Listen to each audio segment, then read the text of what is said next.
ครูบาอาจารย์มี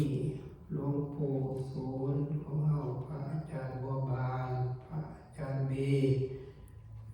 ขอโอกาสนำครูบาอาจารย์และก็ขอบอกขอบใจขอบคุณที่ได้มาพักนับลาตรีหนึ่งคืนหนึ่งผ่านไปแล้วก็นอนรับดีฝันเห็นแต่ครูบาอาจารย์ในเกียรติอาจารย์บัวบานฟังฝันว่าจัดงานปริวาสเพราะว่ามันเคยจัดแต่มันฝันกับฝันเห็นเนี่ยแหละนั่นมื้อนี้ก็พระอาจารย์บัวบานของเฮาเพิ่นก็ว่าให้ญาติทานออกจาปราศัยและออกตนญาติโยมอีกครั้งหนึงอาตมาก็เวลาน้อยก็จะพยายามย้อนหลังตัดตอนว่ากลัวจะได้ไปฝรั่งเศสนี่ก็ได้โทรมาก่อนนะว่ามาหาอาจารย์บัวบานเพื่อขน่อยมันบ่เก่งภาษาอังกฤษเว้าเพิ่มพร่ำๆเว้าก็มันเสียงมันบ่ได้นะก็มีพื้นฐานเล็กน้อยพอเอาตัวรอดอยู่บัดแท้ๆแล้วมันบัดเขาเว้ามามันฟังยากเลยว่าอาศัยอาจารย์บัวบานแล้วก็โทรมาหาแม่ยังไม่ออกคำพูดกับสามีเพิ่นนี่นะว่าเดี๋ยวนี้ญาติจะไปพักอยู่หั่นพอซอยใดก็ซอยเด้อพาไปติดต่อยุ่นขึ้นเมื่อฝรั่งเศสแน่เพิ่นก็มาอันนี้เนาะคือว่าไปดอกออกเอานี่ญาติบ่เก่งปานใดเข้าไปงงๆอีกพระผู้เฒ่าเนาะอยากให้พาไปพุ่นแล้วส่งฮอดบ่อนมันเกียรติมันพุ่นแห่งดีหรือบ่ฮอดก็ส่งวันเช็คอินเช็คอิหยังนะก็ดีใจอุ่นใจนะไปผู้เดียวมันบ่อุ่นใจอันนี้คือพระอาจารย์บัวบานเพิ่นได้เล่ามานะว่าญาติเป็นหยังจังได๋ไปอยู่เพชรโนก็เพราะว่าสู่อาจารย์บุญสูงบ่ได้อาจารย์บุญสูงยอมไปตะกี้ก็ว่าจากมานี้แต่ว่าทั้งนั้นแห้งหลายก็เลยได้ไปอยู่ถึงจังได๋ก็ตามเนาะเมนยทานอยู่เพชรสนุกก็คืออยู่นี่คือการวิสมอนคือการคือจังซี่ล่ะไปหามาสู่มีหยังกับเพิ่งผ้าใส่กันนั่นน่ะคืออาจารย์บัวบานเพิ่นก็ว่ายทานนี่เป็นฝ่ายวินัยทอดหมายถึงว่าถ้าว่าทั้งโลกก็ภายปกครองด้านอันโลเยนี่ล่ะถ้าพระภิกษุผิดศีลผิดธรรมอยู่บันไดก็แม่นญาตินี่สิไปแก้ไปว่าการไปสำนักสาสางแหละต่อไปนะไปแต่งตั้งขึ้นมาแนวนี้เนื่องจากว่าได้ไปศึกษาอยู่2ประเทศคือศึกษาอยู่ประเทศลาวยังบ่แล้วก็ได้ไปศึกษาอยู่ไทยนำเกี่ยวกับอันพระวินัยโทษนี่ล่ะเกี่ยวกับศาสนาที่เพิ่นว่านี่ล่ะส่วนซิมมาที่คณะทานบ่ไปก็บ่แล้วเบิดอยู่ในอเมริกาเป็นหยังจังว่าซั่นเพิ่นก็มีความรู้เบิดอยู่แต่ว่าเพิ่นบ่ได้รับแต่งตั้งบ่ได้ทำหน้าที่บ่ได้รับหน้าที่คือญาติทานได้รับหน้าที่แล้วก็จำเป็นต้องได้ไปฝรั่งเศสก็คือกันเป็นหยังจังได้ไปผูกพันธสีมาหรือว่าไปสวดพันธสีมาอยู่หันก็เนื่องจากว่าพระผู้ใหญ่ที่เป็นฝ่ายวินัยทอดอยู่หันนั้นเฒ่าแล้วอายุ80ปลายแล้วลูกยากยังยากมากบ่ได้บัดนี้ก็เลยพวกเจ้าภาพเพิ่นคือพระอาจารย์อามนและพระอาจารย์สาธิมาพักอยู่วัดเฮาที่ผ่านมาญาติต้องดีไปบ่ไปบ่แล้วสัตว์เพราะว่าบ่มีพระผู้ใหญ่อยู่หั่นบ่มีพระผู้ใหญ่พาเฮ็ดพาทำพวกขน้อยก็บ่คล่องแคล่วปานใดว่าซั่นบ่มาบ่ได้คือจังซี่แล้วก็ต้องจังได๋ยากก็มาอาศัยญาติโยมเฮาอยู่นี่แน่อาศัยอาจารย์บัวบานปู่สูงเฮาแน่ปู่ศูนย์เฮาแน่ให้ซอยเหลือพาไปพามาไปส่งนี่ล่ะญาติทานบ่เก่งทั้งนี้ไปเก่งทั้งหนึ่งผมบ่เก่งทั้งหนึ่งนะบัดนี้ก็มาดีใจเพราะว่าเดี๋ยวนี้ทั้งคณะสงฆ์ลาวเฮาเพิ่นว่าสวดนาคก็บ่ให้สวดคือเก่าเอาแบบไทยเบิดว่าซั่นแบบตั้งสายญานะอันแบบลาวเฮาก็แบบว่านาคาติสาแบบว่านาโค นะมาบาดีแบบไทยนี่เพิ่นอยากหาแบบไทยมันสากลเพราะว่าได้ตั้งสายญาขึ้นในบัดนั้นโลดเล่าเฮาอันสวดแล้วจะมาตั้งสายญาที่หลังนั่นน่ะก็เลยบ่อยากคักคือว่าแต่ก็คักอยู่แต่ก็ว่าจะให้มันชัดเจนขึ้นก็เลยเอาแบบไทยๆบัดนี้ยะทานเองเพิ่นเฮียนทั้งลาวทั้งไทยเฮ็ดน้ำไทยก็เป็นเฮ็ดน้ำลาวก็เป็นทั้งนั้นก็เลยว่าผู้ใดสิสวดนาคได้เบิดว่าเป็นแบบนี้ ประกาศหาอยู่3 ปีหาพระสิมาสวดแบบก็เลยมาบอกนอาจารย์บัวบานว่าจะไหนอาจารย์บัวบานงานโจเจียเฮาสิมาถึงกันมีนาค6 โตสิมาบวชไผสิสวดว่าองค์อื่นก็สวดได้แต่ถ้าข้าติดเพิ่นพอ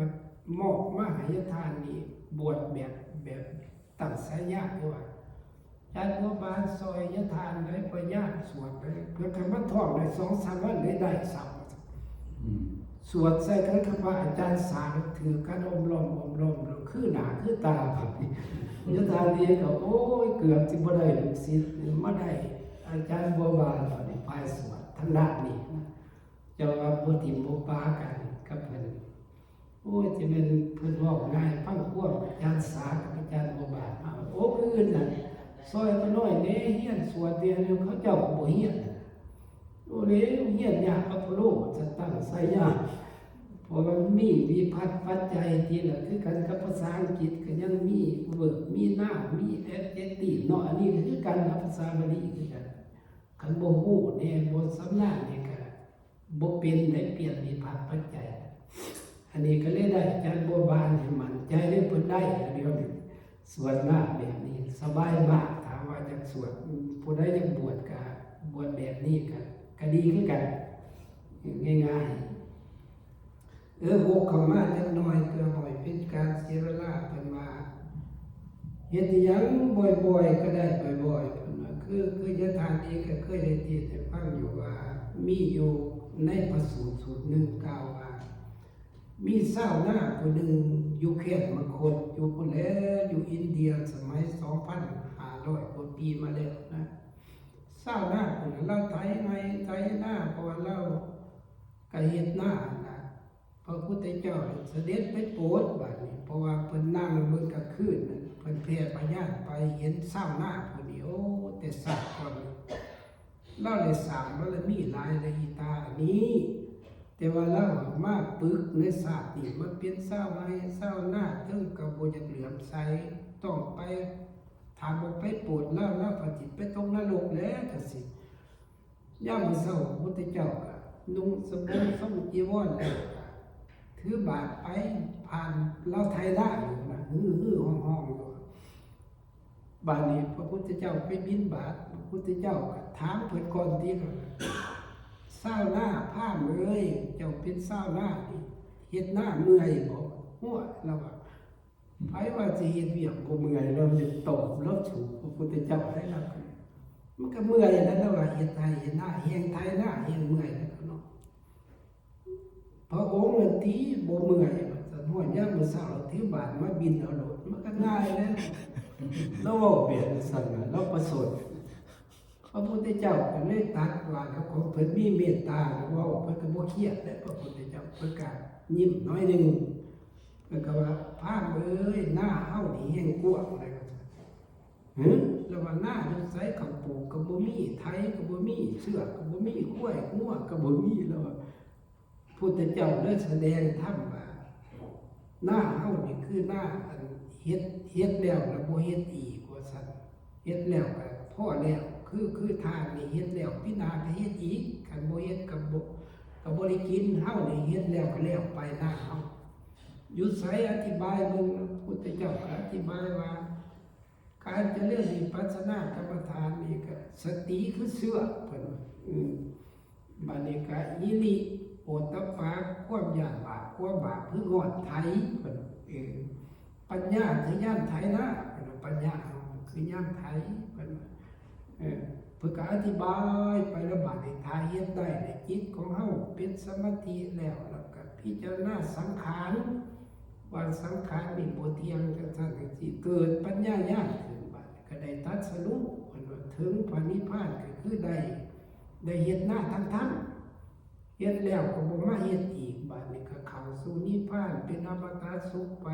บ่ทุกข์บ่ยากคือชาวนาที่เจ้าอีกบัดเว้าเท่านั้นแล้วด้วยได้สำเร็จเป็นพระโสดาบันได้บัดโอ้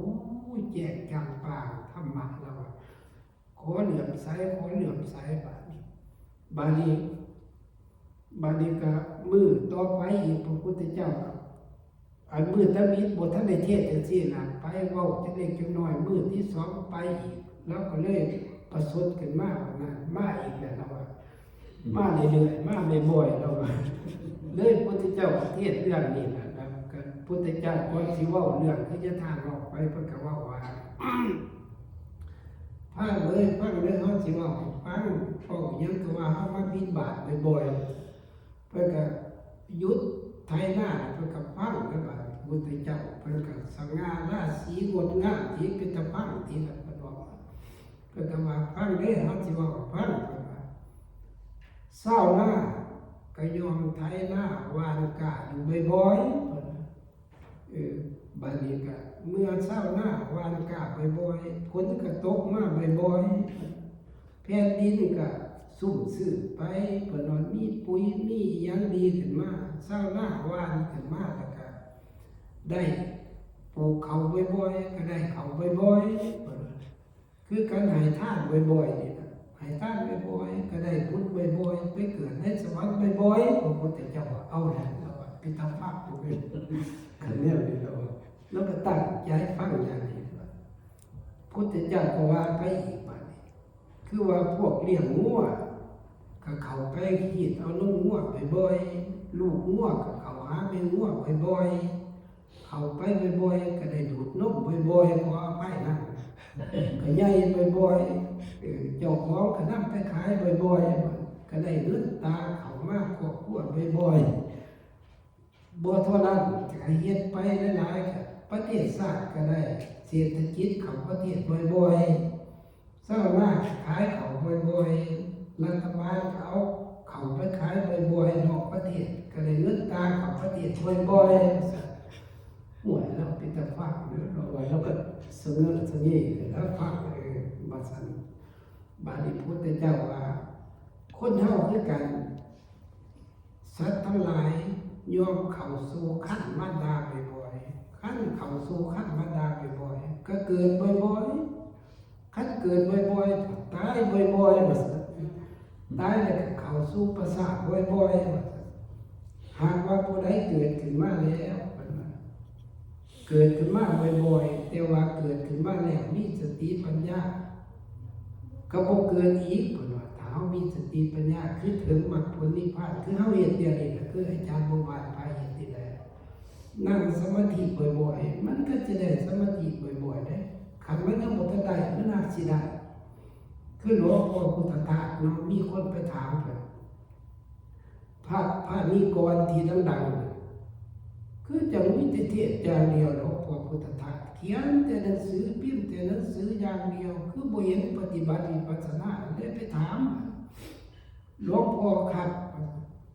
หลวงพ่อคือตีแต่พิมพ์ดีก็เฮ็ดหนังสือออกบ่ถอยเฮ็ดอยู่บ่วิปัสสนาหลวงพ่อพุทธทาสว่าไปเบิ่งที่ละข้างล่างเฮาไปแล้วไปเห็นอันหลุมยาวอันมากแม่นหยังหลวงพ่อนี่อะไรหลวงพ่อนี่แหละคือล่องที่เราเดินจงกรมกลับไปกลับมาจุดเพียงหัวเข่ามันอยู่โอ้โหจะหลวงพ่อก็เห็นตัวเราทำมาแล้วเราจะมาสอนพวกท่านนี่แหละเฮาเฮ็ดหยังบ่อยๆมันก็เมื่อมันบ่ทันเกิดก็คือการกว่าเฮานั่งสมาธิไปเรื่อยๆนะครับมันก็บ่ทันเข้าได้ตอนนี้นั่งเข้าก็คือการเฮาเดินจงกรมนี่นะดินตะมิดมันก็แข็งแกร่งเหินไปก็ล้มเพียงหัวเข่าก็เดินจงกรมอยู่บ่เศร้าอันนี้คือการเฮาเฮ็ดบ่เศร้าเฮ็ดบ่อยๆมันก็สิได้บ่อยๆได้ออกต้นญาติโยมเด้อขอให้ญาติโยมทั้งหลายสักส่วนกันมาอย่าเบื่ออย่าได้ในการเฮ็ดวิปัสสนากรรมฐานให้ขออนุโมทนาสาธุการในบุญกุศลที่ญาติโยมทั้งหลายได้มาเฮ็ดมื้อนี้ขอให้ ได้มรรคได้ศีลได้ธรรมได้สวรรค์นิพพานได้มรรคผลนิพพานด้วยกันทุกท่านทุกคนเถิด สา สาธุ